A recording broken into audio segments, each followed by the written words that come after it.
11. So the first thing I'm going to do is start with my little introduction, because I figure if people come in a minute or two late on that, then that's okay. So first of all, you can all squeak, squeak, squeak like guinea pigs, because this is my first time trying out this class. I was originally going to try it for Penzic this summer, and then, well, we all know what happened. So I will be interested if people have feedback after the class on how the combination worked, as well as ideas going forward, because this is something I want to do more with. But to introduce myself to all of you, my name is Elizabeth Alles. I'm from the Mid-Realm. Modernly, I live in Cleveland, Ohio. I've just celebrated my 5th anniversary as a pelican and my 4th anniversary as a laurel. And when I started doing what I do in the SCA, arts-wise, I was researching prayer beads, and it was just starting to get people interested.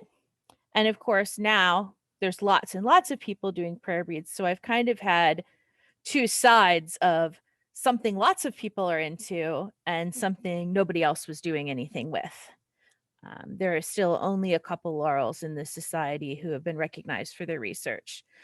So what I found out, both from my own research and from some of my students, was that doing something that is off the beaten path or obscure or strange has its pros and its cons. I will tell you there are things I really like about doing something unusual. In some ways, you kind of get to blaze a trail, and you get to, it's easy to be known for doing something unusual well, but it also can be a lonely path, and it has extra challenges that things that more people are doing don't necessarily have. So I started having these conversations, and I decided it was something that I wanted to put together a class and a discussion around, to talk about how you can find your way in an area that's more obscure, and how you can create connections for yourself. And I included things that are also taboo in there, because the people I encounter who are doing things on, say,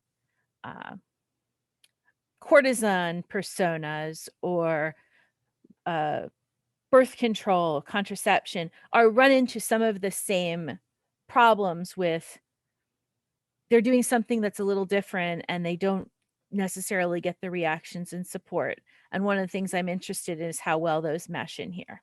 So that's who I am. And kind of the first thing I wanted to do, because I have far more ideas than we can cover in an hour, is I wanted to hear from some of you.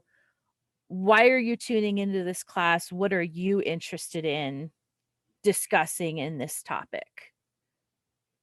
You can type in the chat, or we can unmute people and have people answer.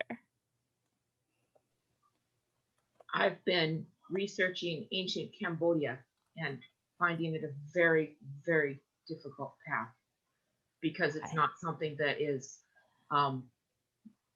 much researched in the SCA that I can find at all.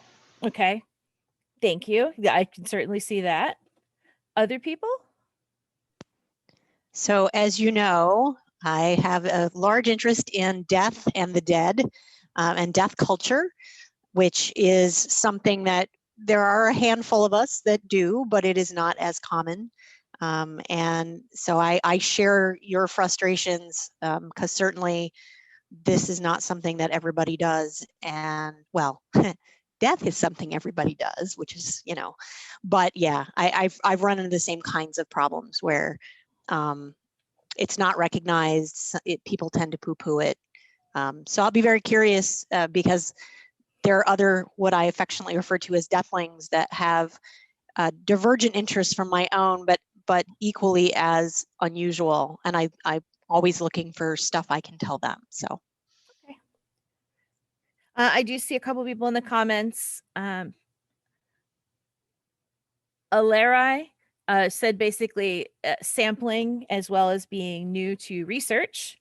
So hopefully some of this will be helpful. I mean, some of the things I'm going to cover or want to discuss, they're about research. They're not necessarily specific to just this.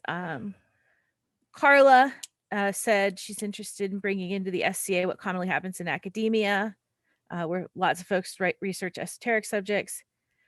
Catherine has a lot of niche interests: sexuality, religion, Minoan clothing. Sophia has struggled to find resources on medieval Russian food.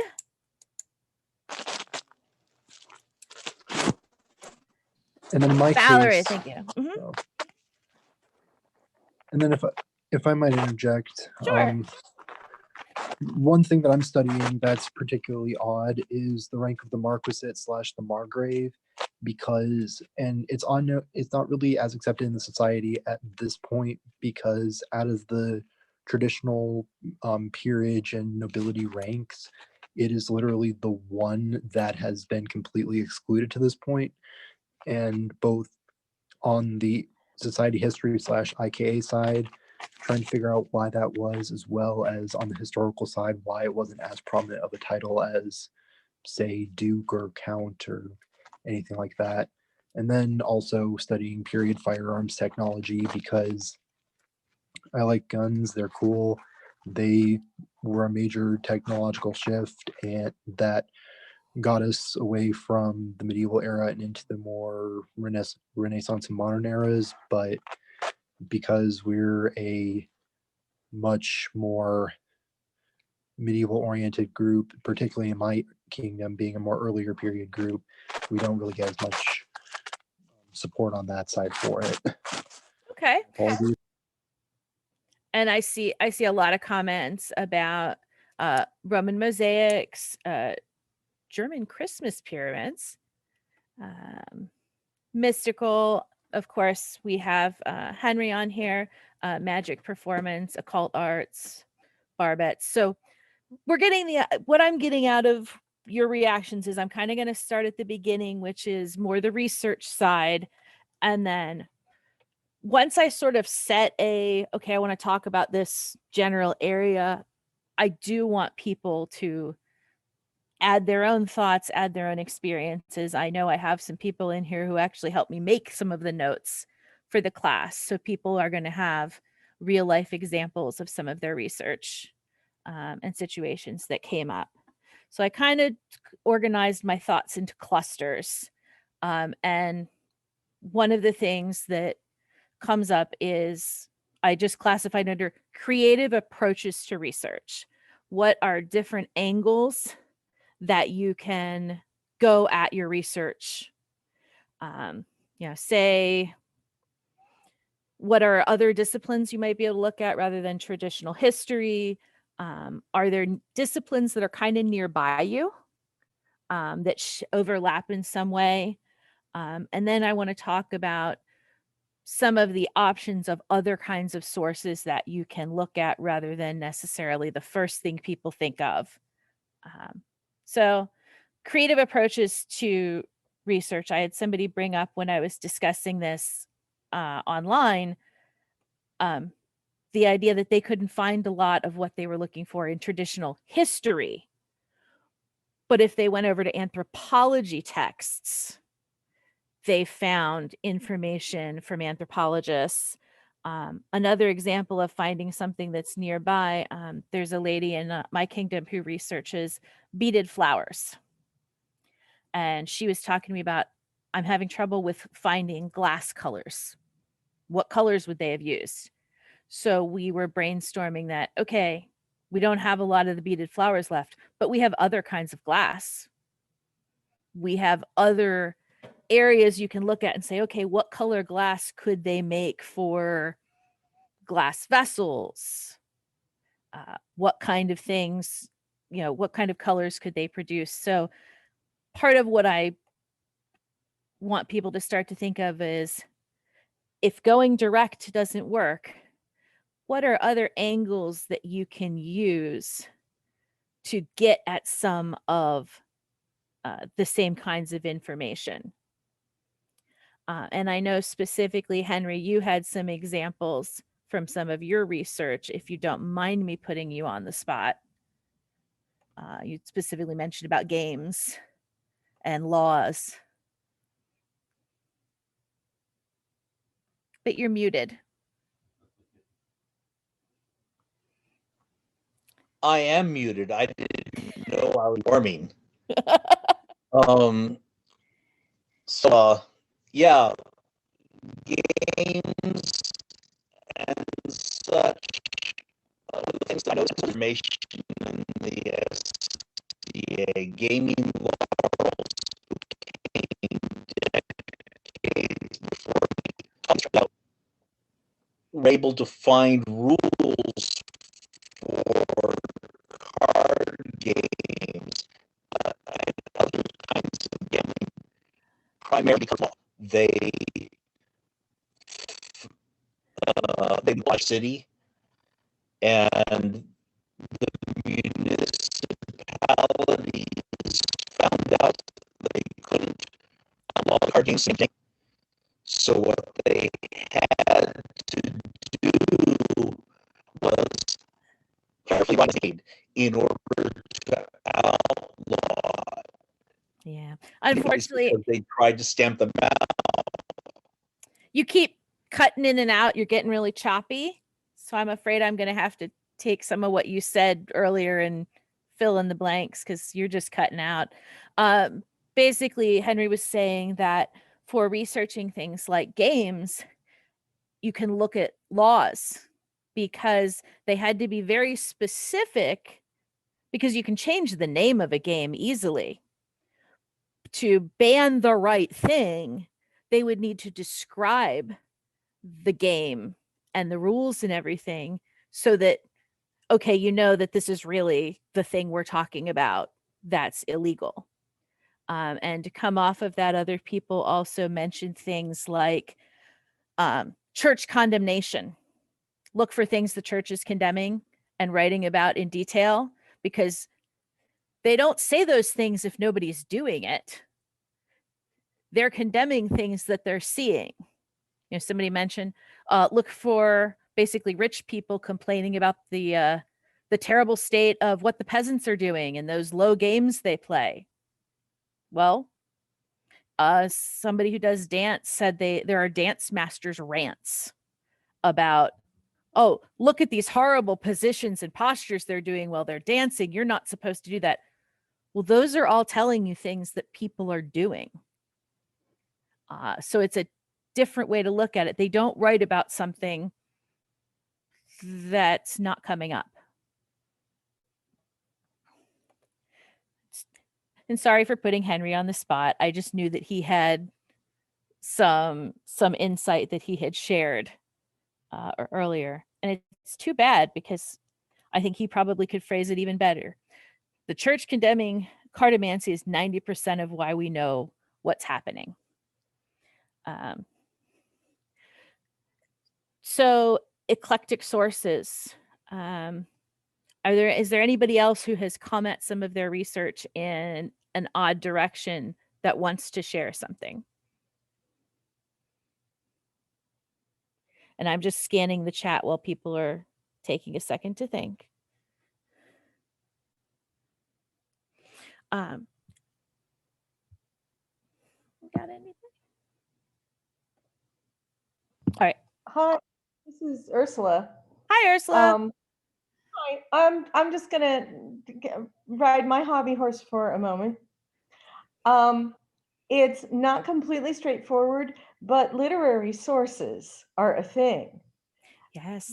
You have a description of a lady dressed in finest silk, then you know that the people who lived in the place where that was written knew about silk.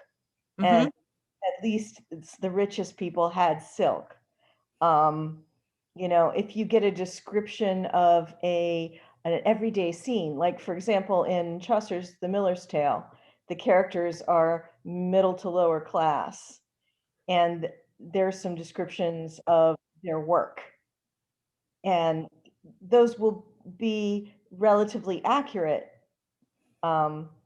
particularly as you go earlier in period.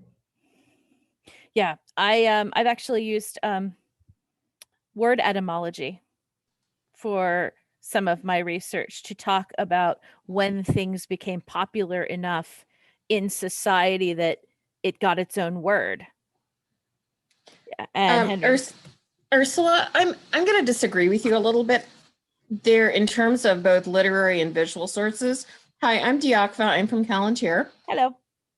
That often the literary and visual sources are idealized versions, or they're descriptions that are trying to get at a different idea and they're using a metaphor. And I think we have to be really careful about taking those sources literally. I think they're a great source, but I think that we always have to pair them with other things rather than just lifting those garment or textile or metalwork or, ceramic references out of a poem or a lay or whatever it is that you're reading and using them in isolation. But yeah, I that you should say, because Morgan Le Fay shows up in Gawain and the Green Knight, that means she was a real person, or that, what she had on is something that necessarily you could use to document an outfit. But if as you say, with other sources, it gives you an understanding of what was known to the culture you're working with.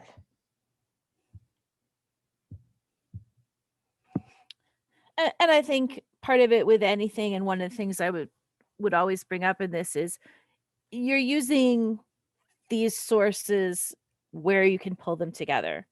So it's going to help you throw out the oddballs, because there will always be oddballs. There will always be strange things. Painting, as Henry said, paintings aren't photographs, but if you see something depicted, multiple paintings by multiple artists, you can start to draw conclusions together. And I have to do that a lot in my area of research. In my case, there's no guild books. We got one woodcut showing a guy creating beads. Okay, that's what we've got. So we need to, as somebody else put it, do an autopsy, basically take the finished piece or pieces and take them apart, and what's similar across them. Where are the patterns that you can observe? I'm just taking a quick look through. The other thing, especially if you're just getting started out, that a number of people recommended is scavenge your secondary sources for their bibliographies to find the primary sources. If somebody wrote about it, okay, go look for their bibliography, see what they said, see where they pulled things from. Of course, you may find out that what they wrote is crap. That's always a caution. There are a couple books I have found that I'm like, oh, you made half of this up. But then you can say, hey, this isn't really in any of these sources. Because if it's a common misconception, you're going to end up dealing with it. You're going to need to be able to say, yes, I've done the research and I haven't found evidence of that yet. Or I've only found evidence of that in one place. The other thing that can be helpful about finding those disciplines or finding things that are near you is getting the language, getting the context of, okay, what did they call these things? How did they talk about it? I had somebody who commented just earlier, who said that they try to research aphrodisiacs, but they had to figure out what the phrase would be that they would use to refer to something like that before they could do any research on it. So trying to figure out the lingo and the jargon and find out what the key words are that you need to look for to even be able to find things. Let me see if there's any. And don't forget, you don't just have to look for books. Look for theses, look for journal articles, dissertations, research reports. There's lots of different ways things get published. As a side thing, I research beads because they're part of prayer beads. There are beads in all sorts of archaeological reports that are not important enough to get into the monograph that they wrote about the dig because it's just a couple beads. But if you can find the actual report, then you've got the sketches or the photographs where they actually say, we found these specific beads and each one is numbered. So don't just think about books, think about what your other sources could be. And this will connect up to something I'm going to talk about in just a minute. If you're looking for something particularly that's regional, or that might be in a specific place, find out what those museums or libraries are that are in that area. Years ago now, I got to go to Galway, and Galway has the oldest paternoster artifact that I'm currently aware of, but they didn't have any money to digitize or put things online. But they had it. So if you're looking in a particular area or hear about something, you may be able to reach out and find something that isn't available online yet. Yeah, some Siobhan mentioned that she's found 5 different German terms for my thing. Yeah, you'll find multiple terms. When I study prayer beads, there's one term in Austrian German that's different than the term in German. So if you look for the term that seems to be right in German, you won't find a thing. You need the Austrian German term to look for the Austrian museums. Yes, and I'm just going to bring this up later, but look for people who have access to university libraries and be very, very nice to them, especially if you know librarians. Be nice to them. They may be willing to share things with you or find things for you. Or in my case, because I had a very rare book that was getting beaten up, digitize it just for you. I can't share it with anyone other than, images, but at least I have a copy of it that I won't have to destroy every time I want to go paging through it. Cope wants to tell us that she's at the University of Cincinnati, which has great access, and can be bribed with cookies. Yes, and cultivate friendships with librarians. One of the coolest things when I was in grad school is I was looking for jewelry, and this was, years before I ever thought I'd be teaching a class like this. And it was a slow day, so the librarian asked me what I was doing. And I told her, and she goes, "Oh, this sounds really cool. Let me help." And she spent a half an hour with me just helping me look for things. And later I found out she had been in the SCA and just didn't have time for it. But she was just like, "Oh, this is awesome. I want to help you look for things. Let me help you find some resources." And the next thing I had as a major thing was for helping people is networking. Make friends with your librarians. Find out who the experts are in things you're interested in who aren't in the SCA.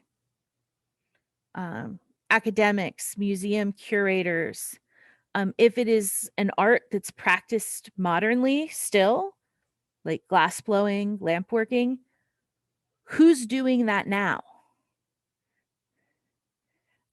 Find those people and get to know them. Yes, Henry commented that he has librarians who email him scans of things because they say, "I saw this and I thought of you." I've actually had that happen too. I get occasional things where somebody will just say, "Hey, found this article, thought of you. You should have it." And even if I already have it, I say, "Thank you so much. I appreciate that you thought of me." Because the next time they find something, it might not be something that I have.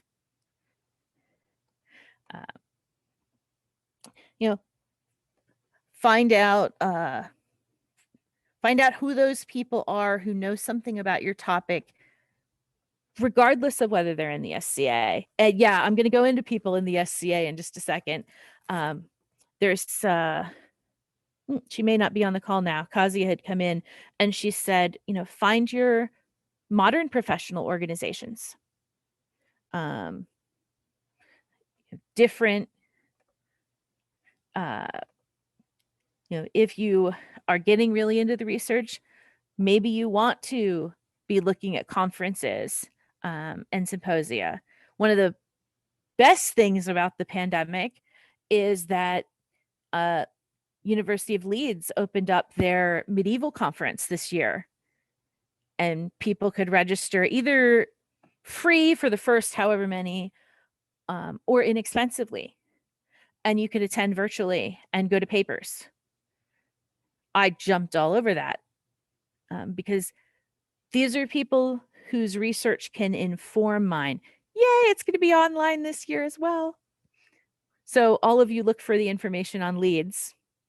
Carla chimed in and said, look at trade routes in your geographic and chronological period.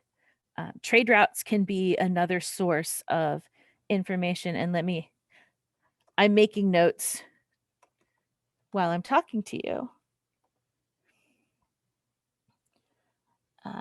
Yes, best way to find people in the SCA who do what you do is going to things like Inter-Kingdom Awards. So like I had said a minute ago about, finding people outside the SCA, if you make friends with those museum people, if you talk to them, not everyone has a great relationship with the SCA in academia, but you can always be an independent researcher. It's important to know the language and the lingo so that you're asking good specific questions and you sound like you know what you're talking about. But you may be able to get them to send you things. I know someone who is interested in gem cutting, and they knew there was a gem at a museum, contacted the museum, said, hey, I am really interested. This is supposed to be this particular cut that we have very few examples of. Do you have any more images of it? They said, yes. And they sent them multiple detailed images from every angle for this gemstone. People at museums are excited that somebody wants to see what they're doing.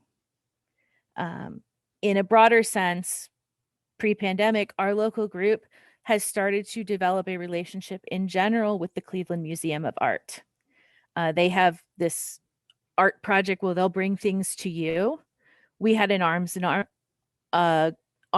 and garb event.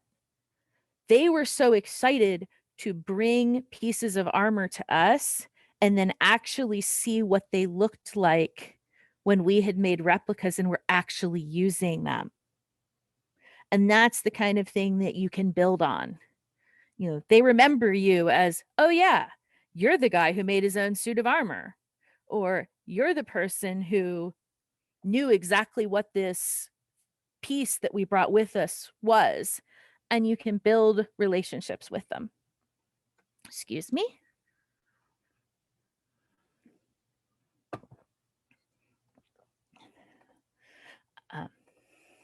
And it's nice to just think of it this way, because I know a lot of us in the SCA are shy, certainly not all of us.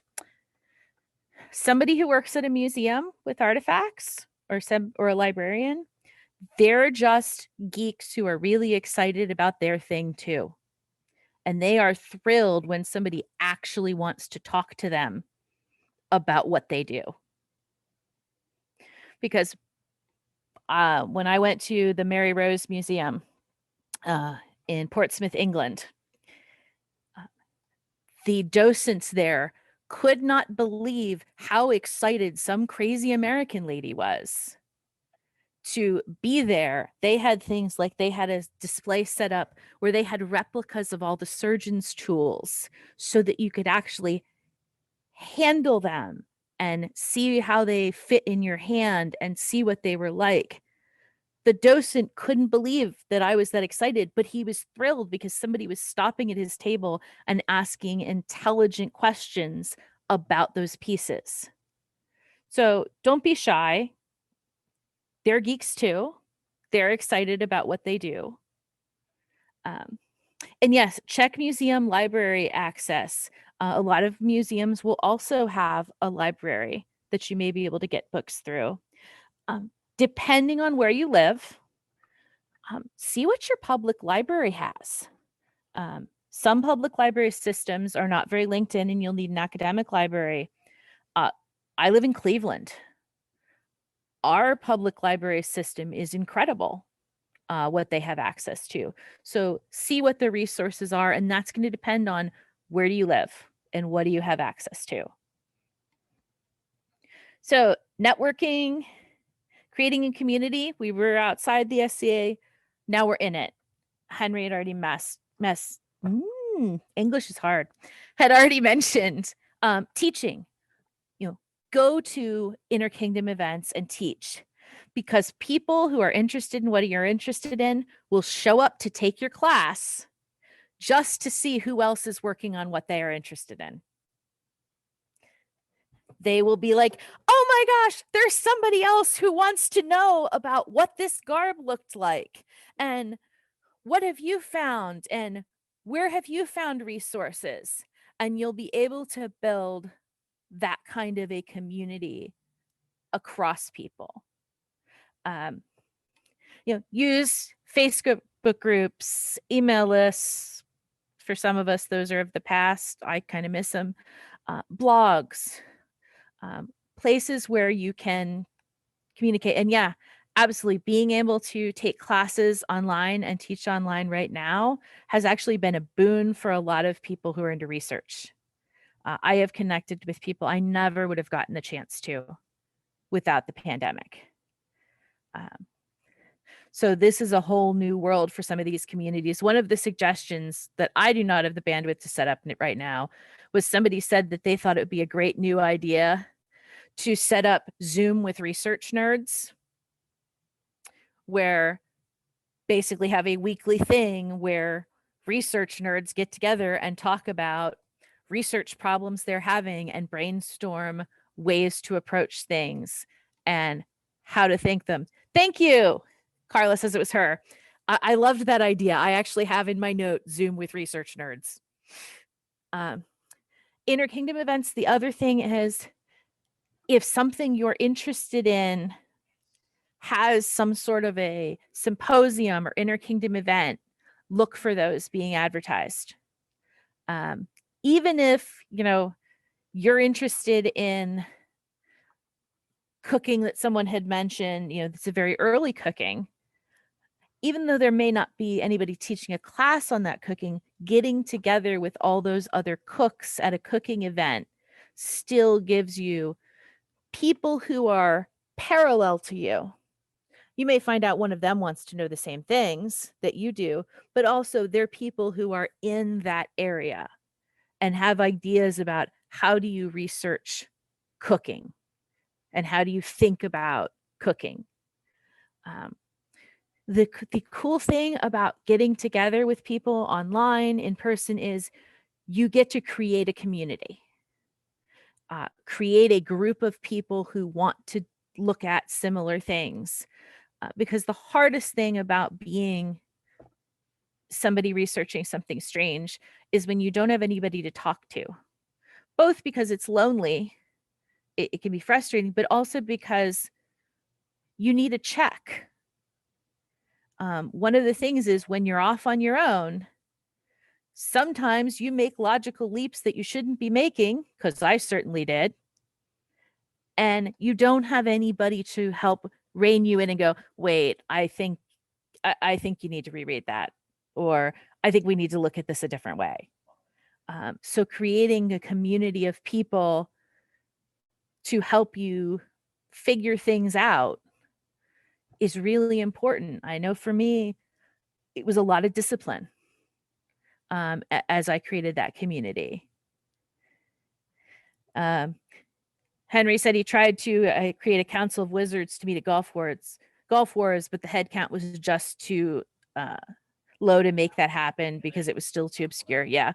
I sponsored the Paternoster Day on Artisans Row for a couple years because it was the one way I could get the couple other people who were motivated at Penzic enough to show up. I stopped doing it the year that I was the only one who showed up. I was like, okay, I'm tired. It was useful for a while, but other people had gotten new jobs or moved or started families. I'm like, it has served its purpose. It helped me. I can let it go for now. But I still communicate with those people, even if I haven't seen them at Penzic for a while. The other thing, and I can't remember, Carla, if it's you who mentioned this or someone else, but getting out and teaching gives you new questions because your students will ask the questions that you didn't ask or you didn't think about. So presenting and talking to people about your art is part of how you grow it, because they say, well, how did you come to that conclusion? Or why are you thinking that? And you have to go, why am I thinking that? Or I never thought of it that way, or I haven't considered that. And it gives you places to go, both to check yourself and for new areas of exploration. Having other brains, two heads are always better than one. And Vinka, I think I'm going to get to what you're saying in just a minute about finding a friend. Excuse me, my throat is very dry this evening. And the other thing is, when you create that community, however small, I know some people, it's just like a pair of them. You can support each other, you can share information, and please don't hoard information. If you have information that you found, we're supposed to be expanding our knowledge and expanding our horizons. It doesn't help if you hoard it and if you keep it all close and it's only yours and nobody else can have it. I see we have some research buddies going on. And the next thing I was going to go into, which Vinka gave us, was finding an enthusiastic supporter, even if they don't do what you do.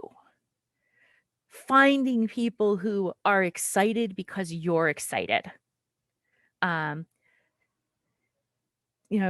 specifically says she found a friend who is a Laurel, doesn't understand what she's studying, but she listens when you need to info dump and ask questions to help. So they're learning from each other.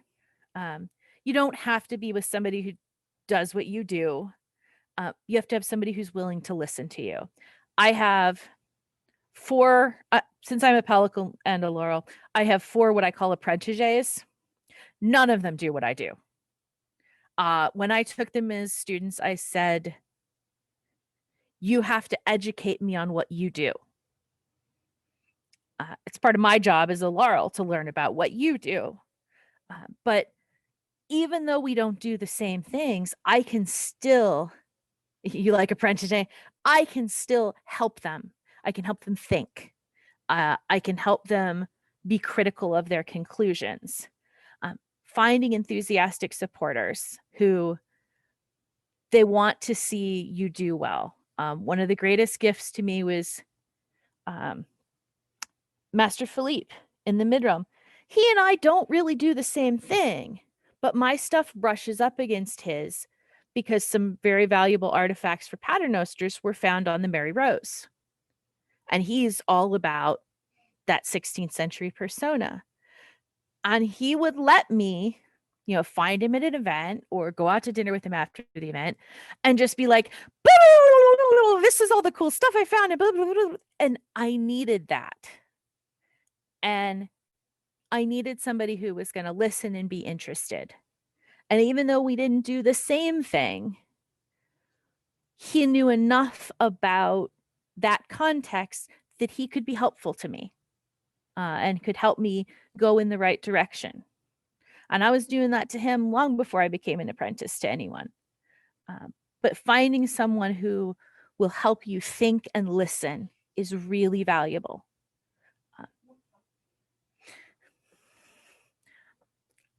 I'm just giving my husband a look. He's playing video games while I'm doing this, and we just got sweary over there.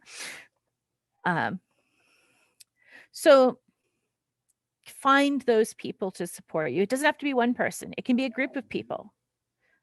You don't necessarily have to physically see them. It's what meets your needs. Then there are just a couple more notes that I wanted to make. Please, if anybody has additional useful things. One of the things people have definitely brought up that is a problem, particularly for dealing with these more obscure things, is you are going to come up against certain challenges, certain biases. You are going to come up with language issues for some of these things that you're studying. So one of the things that I did is I figured out how certain key phrases in my research were in multiple languages so that I could go find the resources. And then once I found the resources, it was worth hunting down help to translate them. So I learned how to say a couple different things. I learned how to recognize prayer beads. I learned how to recognize, what century something was, and a couple other details, just enough that I could pull an article out and say, I think this article might be useful to me. It has enough of the keywords that I'm looking for. And then I could go get help from someone with doing that research and looking into what the document means. Excuse me, I just need to shift a little.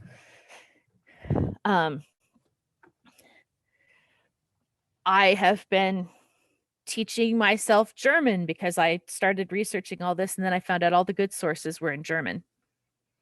It's a slow process. Yes, some cultures have non-written cultural transmission, and that would be a challenge. Part of it is it's going to be dependent on you and what your resources are, but what do you have available to you? In my case, I do have access to some native German speakers who, again, you may need to bribe them with cookies or something else. Strangely, at my job, I had access to people who could read Croatian. We just happened to have several people who were Croatian immigrants. So kind of put out there what you have and find out. You will find people in the SCA who have obscure language capabilities, and because they love the research, may be willing to help you. If you put it out there that, hey, I need help with this.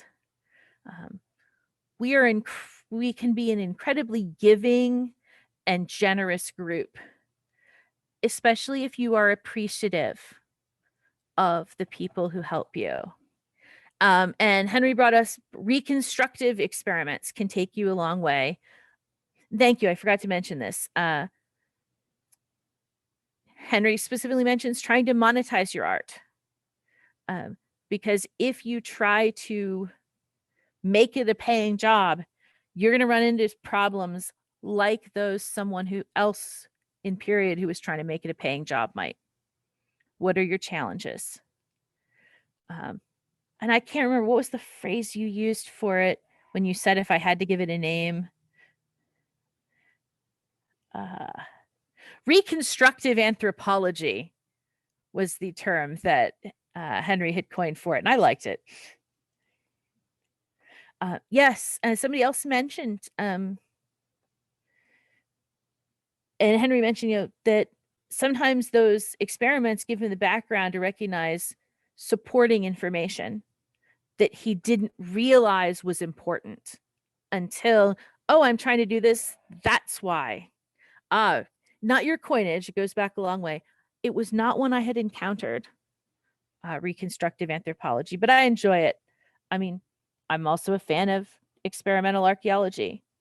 You got to pull the thing out, try to make it. Does it work? One of my greatest discoveries, to go off on one of my tangents, but I give you examples because I need examples.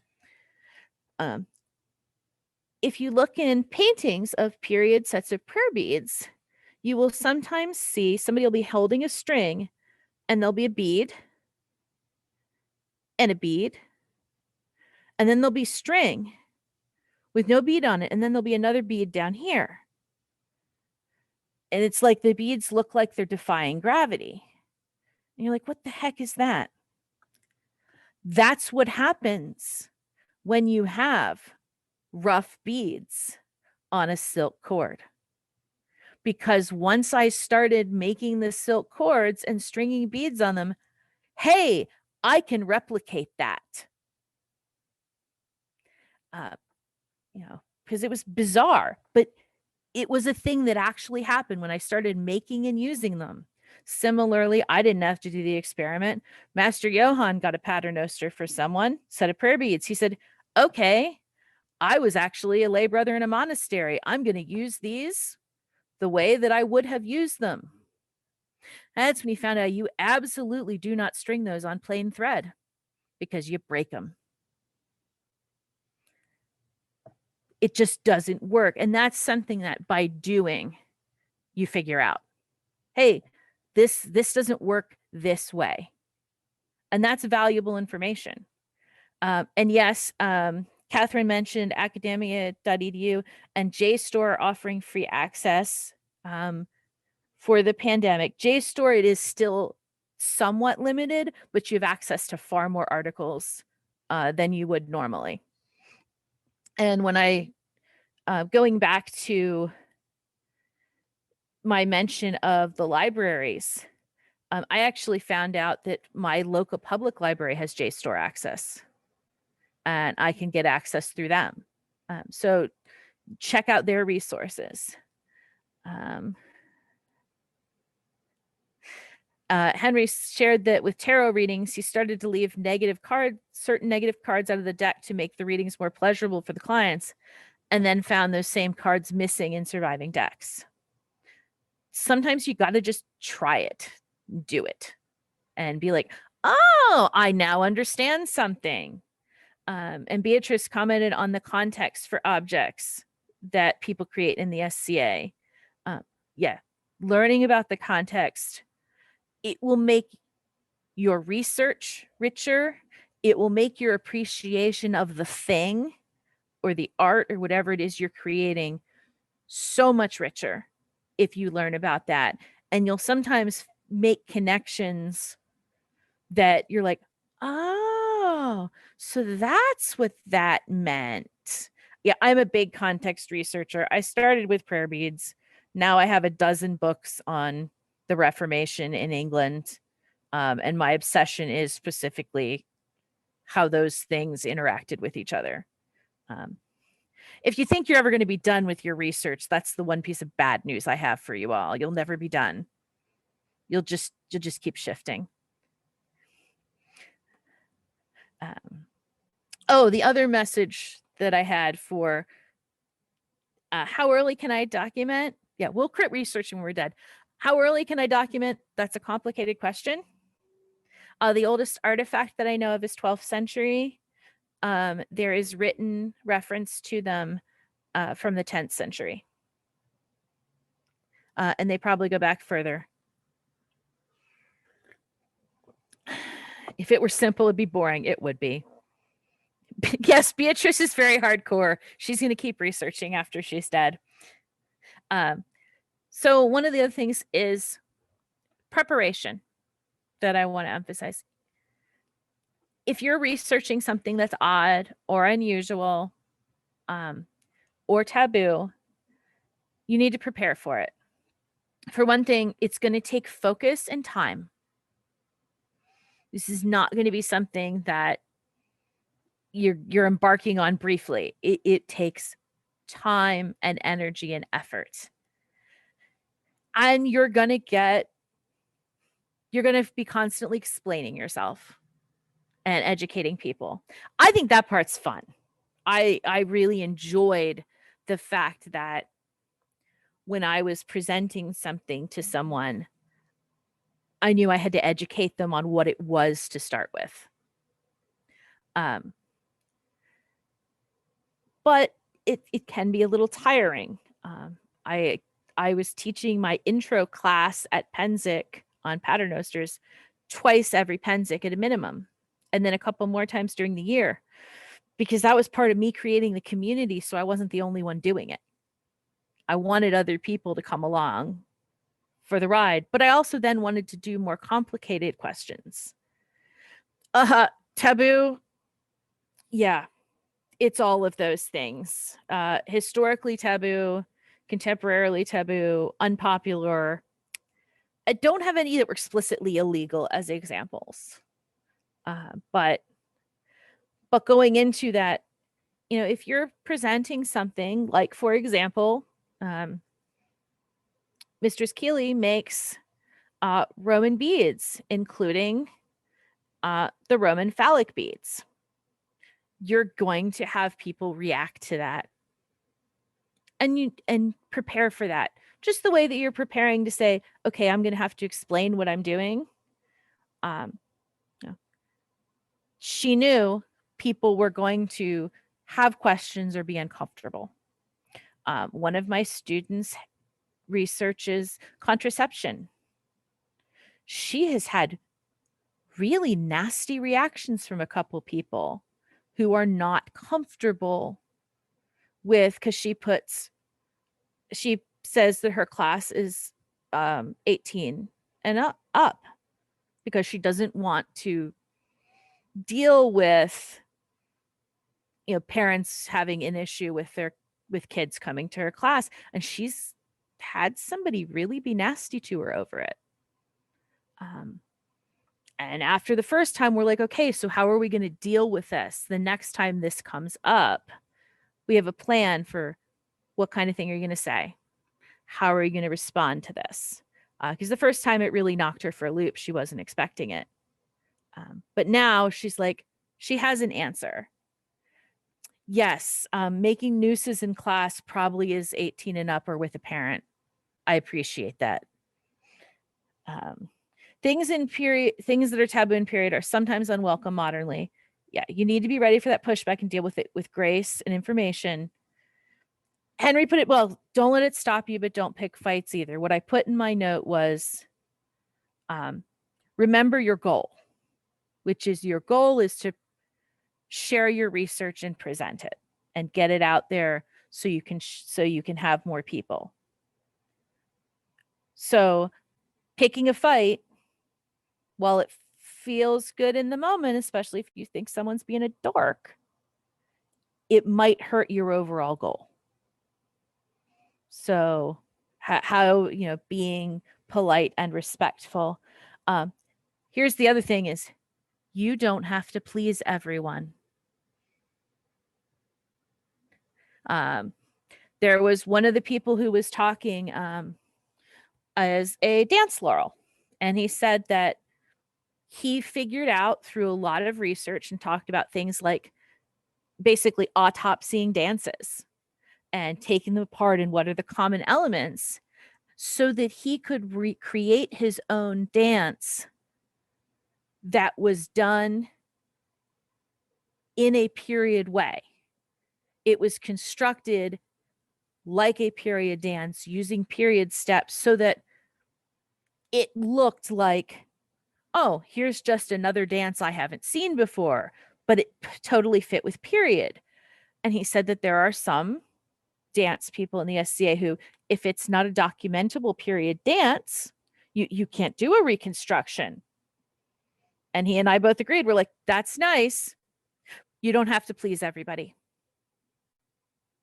That's cool research. Not everybody has to like it. We got, if someone is challenging you to a jerk contest, let them win. This is part of having a support network, part of having somebody who has your back. You will get weird pushback. I get pushback because I research something religious, and I get people very uncomfortable with that. And I'm like, oh, I phrase certain things in the way I teach them to prevent some of that pushback. So, brief diversion to illustrate the point. In the Catholic tradition, the rosary, the precursor to paternosters, is given to Saint Dominic in a vision of the Virgin Mary. In history, Dominic isn't associated with prayer beads until a couple hundred years after his death. I worked with someone on how to phrase that in a way that someone would not feel like I was criticizing that Catholic myth. I was just saying, for historical purposes, for research, that isn't useful to our discussion today. And thinking sometimes about those words can be the difference between somebody getting offended at you and somebody just, okay, on to the next part. Yes, and there are people who really struggle with the difference between research and advocacy. Just because you're researching it and explaining how it worked and what happened doesn't mean you're promoting it. You're just saying, this is historically what occurred and why it happened and how it happened. To describe rather than prescribe or proscribe. And the biggest weapon you have to deal with any of this is preparation. Think through, what's the most absurd thing you think somebody's going to say to you about this? Someone will eventually say it. Yes, how paternosters relate to modern rosaries and prayer beads. That's a whole separate discussion that I am happy to have with anyone. So I did want to let people know it is approaching 8 o'clock. I have a couple more things I just wanted to mention. A guy at Golf Wars once strenuously protested my divination classes on Christian grounds. Yeah, just take the high road. For some people, that is harder than others. You do what you need to do so that in that moment, you can be calm and professional and present yourself well. If that means you just have to think about it a couple minutes, fine. If that means you need to role play it with someone, fine. Yeah, you will always have critics. Thank you. Cope said, the crazy is real. Be cool, be graceful, be noble. What you got to do to get there. And if that means you're polite and respectful, and once you're done teaching the class, you go find your mentor or whatever, and you're like, we need to go in the car so I can yell for a minute about this idiot. And there's the teaching assistant. She waited a long time to join this class. Hi, Livy. So this is everybody's favorite teaching assistant, Livy. She has only missed one class that I've taught since the pandemic started. So yes, as you can see from the comments, Livy is known.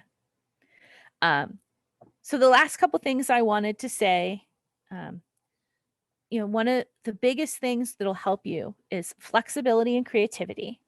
I certainly have not covered everything people are interested in tonight, and I knew I couldn't possibly. It will be lonely sometimes. You should know that. You should prepare for it.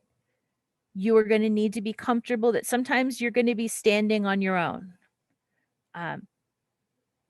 And figure out what you need to do to deal with that. I think it's fun, but it's not fun for everyone. I had already mentioned you're going to need to educate people more, particularly if you're dealing with topics that are a little more that are considered taboo, whether modernly or in period. Make sure that your class description and your title are clear on what you're going to be covering so that people can self-select in or out. Yeah, if you care passionately, someone else will be into it, and you'll find them. And like I said, keep your eye, as number of people have phrased it, keep your eye on the prize. You want to find out about this cool stuff so that you can share it with other people and learn about it. Talk to people. I know that the pandemic has not been great for people who want to do necessarily combat sports, but for people who are interested in research, it is a great time for us. You're going to make connections. Excuse me. And I suspect the SCA will be slightly different when we're done with this, just because of, oh, I know the extroverts are dying, just because of all the people who have managed to make some connections. And yes, it is a struggle. And even though I say, you know, online classes will help you, chats will help you, right now, I'm glad you all came. Take care of yourselves first and foremost. This is the thing that's keeping me going, is being able to teach and connect and share. That's not what's keeping you going right now. It'll all be there when this is done. If people have any questions or comments, I have made some notes of things that I'm going to update for next time. Definitely ask for more time in the class. My email for anybody who wants to find me is lady, L-A-D-Y, .Elizabethe, and I'm typing it in here with an extra E on the end for, you know, a spare one for emergencies, at gmail.com. And if you can't find it or you lose it, you can find me on the Mid-Realm Pelican or Laurel pages. And I am a huge geek who loves to talk about research and loves to brainstorm ideas. So I'm always happy to talk to people. So, and thanks everybody for coming along on the first guinea pig edition. It helped me think through some things and think of some directions. It is a little harder interacting with all of you in little boxes. Squeak, squeak. Excellent. And the fuzzbutt says, good night all.